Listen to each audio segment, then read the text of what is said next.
Mission institute Prayagraj के online platform में आप सभी का स्वागत एवं अभिनंदन है। दोस्तों, आज हम लोग त्रिभुज गिनने के कुछ तरीके सीखेंगे। देखिए, ये बेसिक कॉन्सेप्ट है, यहाँ से अक्सर सवाल पूछे जाते हैं। तो इस त्रिभुज में आइए हम लोग गिनना सीखते हैं कि कितने त्रिभुज। देखिए, ये त्रिभुज का आधार, इस आधार पर अगर आप देखो तो आपको 3 त्रिभुज दिखाई दे रहे हैं, 1, 2 और एक बड़ा वाला 3। उसके बाद अगर आप इस आधार को देखिए तो यहाँ पर भी आपको 1, 2, 3 त्रिभुज और इस आधार पर भी 3। तो 3 यहाँ, 3 यहाँ, 3 यहाँ, 9। तो 3 के 3 सेट, 3 तियां 9। फिर हम क्या करेंगे, जब शीर्ष से सामने वाली रेखा को 2 भागों में बांटा जाएगा तो 2 त्रिभुज, एक इधर और एक इधर। इसी तरह से शीर्ष से सामने वाली रेखा को बांटा जाएगा तो 1 त्रिभुज इधर, एक इधर, 2। शीर्ष से सामने वाली रेखा को तो 2। तो 2 के 3 सेट और हो गए 6 और एक आपका सबसे बड़ा वाला, तो 9, 6, 15 और एक 16। 9, 6, 15 और एक 16। अब आते हैं इस आधार पर। यहां पर देखिए, इस आधार पर 1 त्रिभुज, ये वाला। इसी तरह से इस आधार पर 1 त्रिभुज, इसी तरह से इस आधार पर 1 त्रिभुज।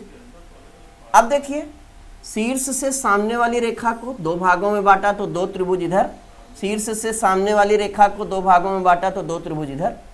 तो 2 दूनी 4 ये हो जाएगा और 1, 1, 1, 3 ये 7 और एक सबसे बड़ा वाला कितना हो जाएगा, 8। तो इस बात को आप याद भी कर सकते हो। कैसे याद कर सकते हो? अगर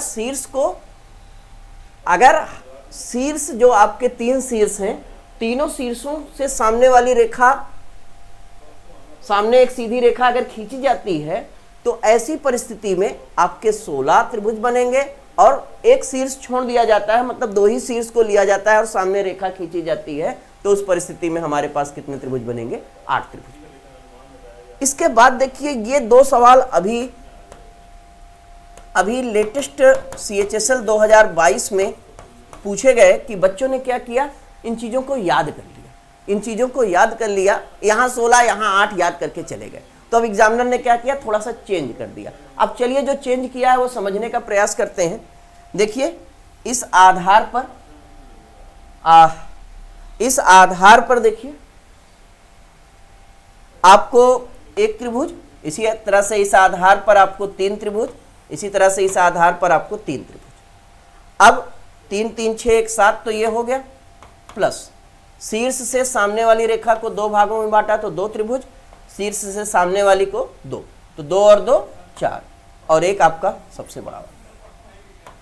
तो आपका जवाब क्या हो जाएगा, 12।